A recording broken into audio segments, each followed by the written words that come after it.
दोस्तों आइए इस वीडियो के माध्यम से हम भारत के 16 महाजनपदों के बारे में जानकारी प्राप्त करेंगे।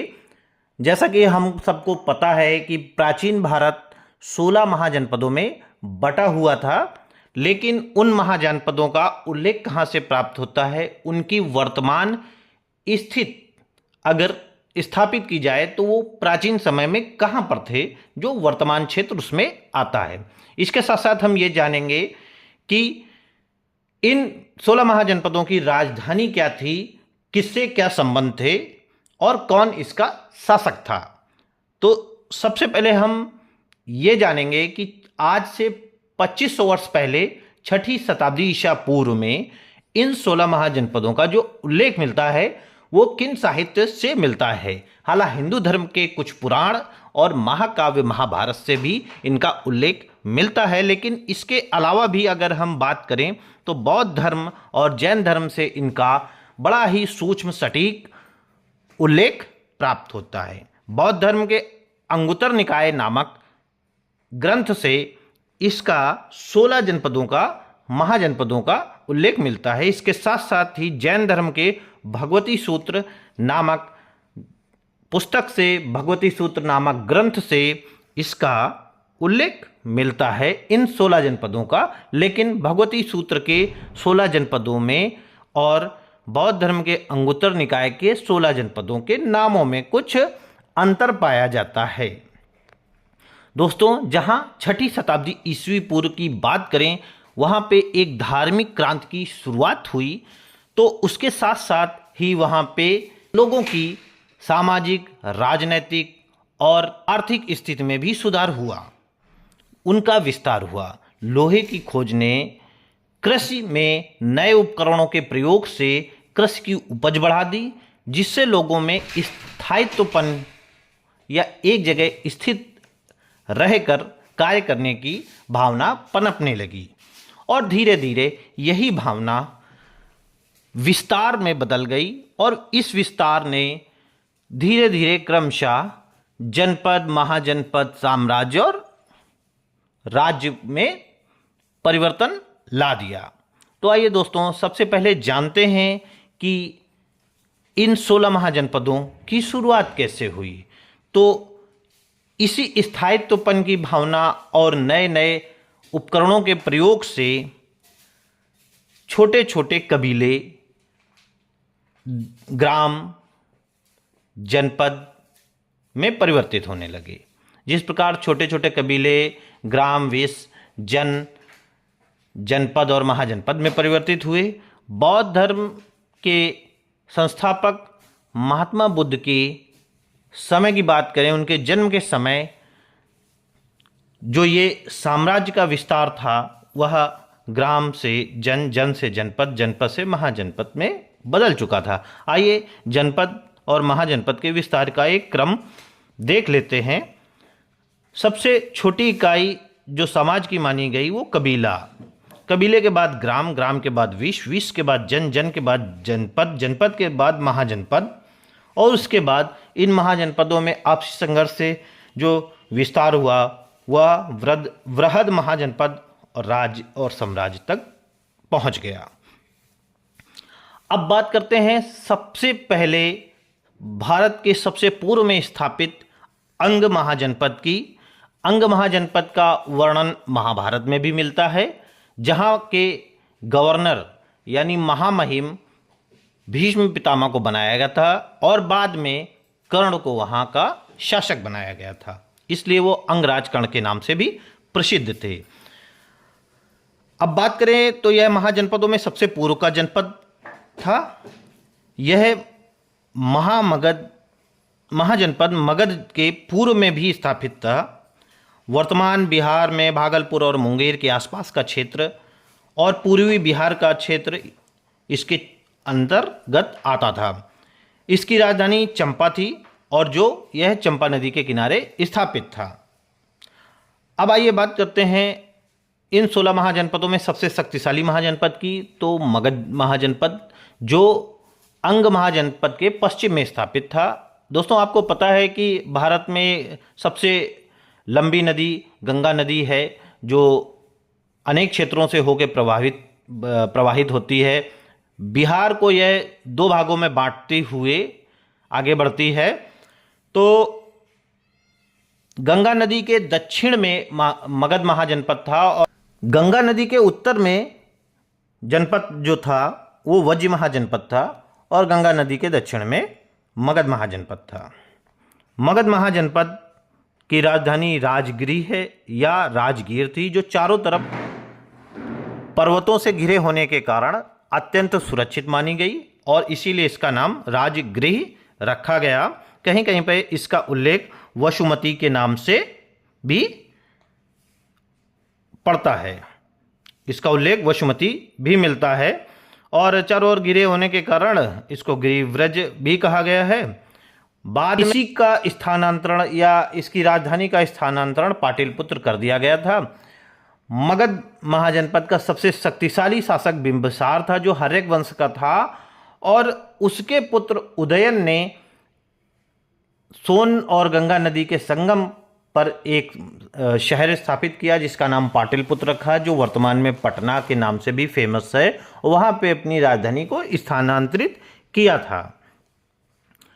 दोस्तों, आपको पता है कि गौतम बुद्ध को गया में ज्ञान प्राप्त हुआ था। वो गया भी इसी मगध महाजनपद के अंतर्गत आता था। तो पटना और गया के आसपास का क्षेत्र, मध्य दक्षिण बिहार का क्षेत्र जो गंगा नदी के दक्षिण का भाग है, यह सब पूरा मगध महाजनपद में आता था।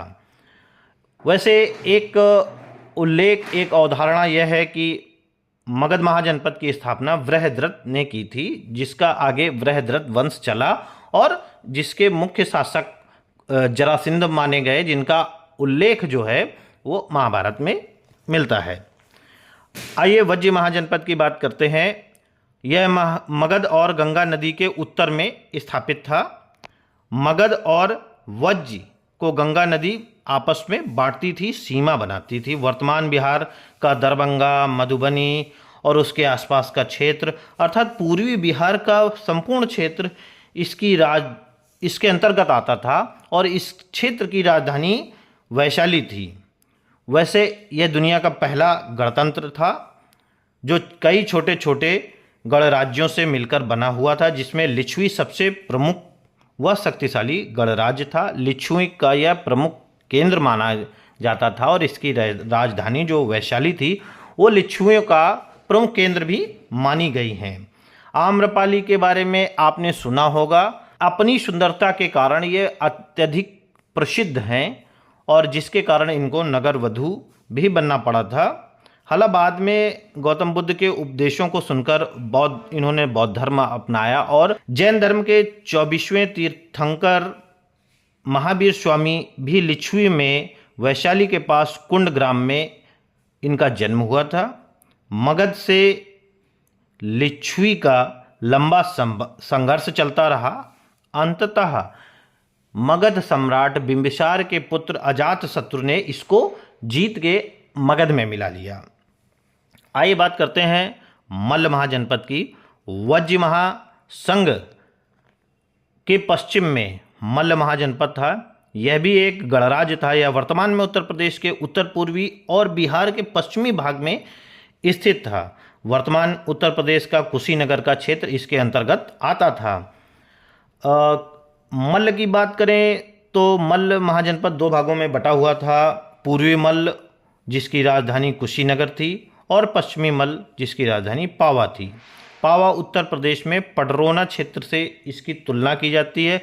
इसको माना जाता है कि वर्तमान पडरौना ही पावा है।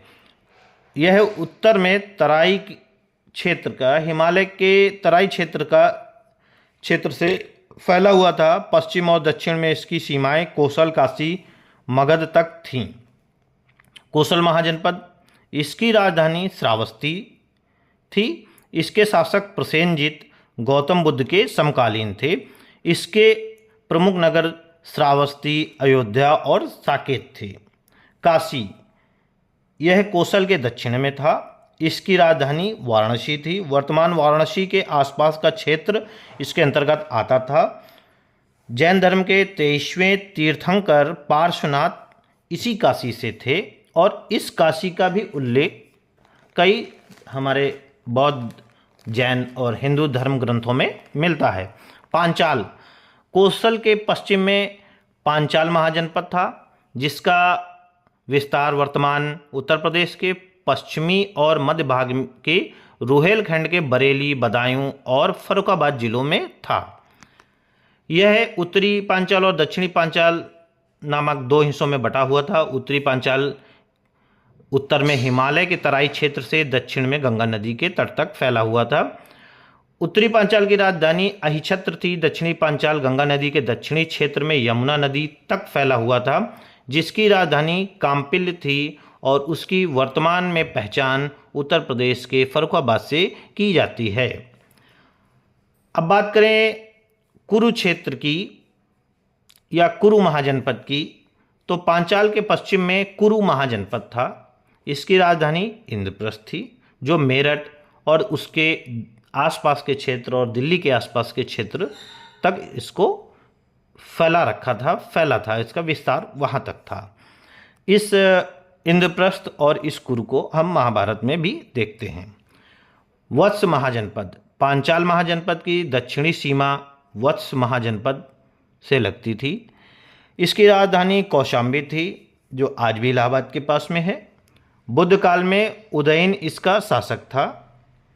सूरसेन, पांचाल के दक्षिण में सूरसेन महाजनपद हुआ करता था। इसकी राजधानी मथुरा थी। वर्तमान में ब्रजमंडल इसी का क्षेत्र हुआ करता था। मत्स्य महाजनपद, कुरु के दक्षिण व सूरसेन के पश्चिम में मत्स्य महाजनपद था। वर्तमान राजस्थान में इसकी स्थित होने का साक्ष्य मिलता है। राजधानी जिसकी थी मत्स्य की, वो विराटनगर थी, जो राजा विराट ने इसे बसाया हुआ था। वर्तमान जयपुर, अलवर और भरतपुर के कुछ हिस्सों तक यह फैला हुआ था।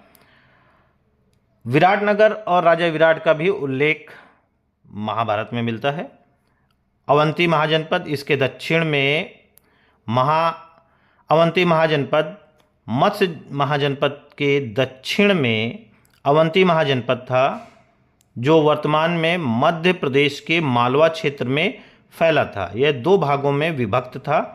उत्तरी अवंती, जिसकी राजधानी उज्जैनी थी, दक्षिणी अवंती, जिसकी राजधानी माहिष्मती थी। इसी माहिष्मती का शासक सहस्त्रार्जुन था और इसी माहिष्मती को बाहुबली मूवी में भी दिखाया गया है।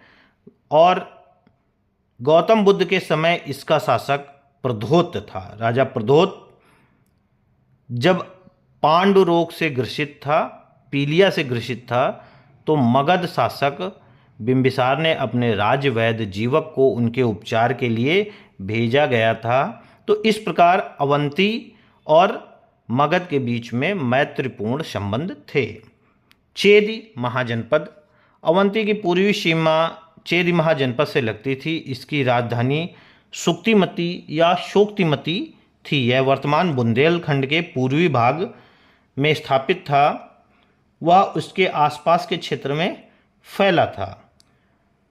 महाभारत के समय शिशुपाल को इसका शासक बताया गया है। अश्मक महाजनपद या अश्शक महाजनपद, सबसे दक्षिण में अश्मक महाजनपद था, जो दक्षिण भारत का एकमात्र महाजनपद था। यह वर्तमान में गोदावरी नदी के किनारे तेलंगाना, महाराष्ट्र के क्षेत्र में फैला हुआ था। इसकी राजधानी पोतना या कहीं कहीं पे पोटली या पैठन के नाम से भी उल्लेख इसका मिलता है, जिसका प्राचीन नाम प्रतिष्ठान था।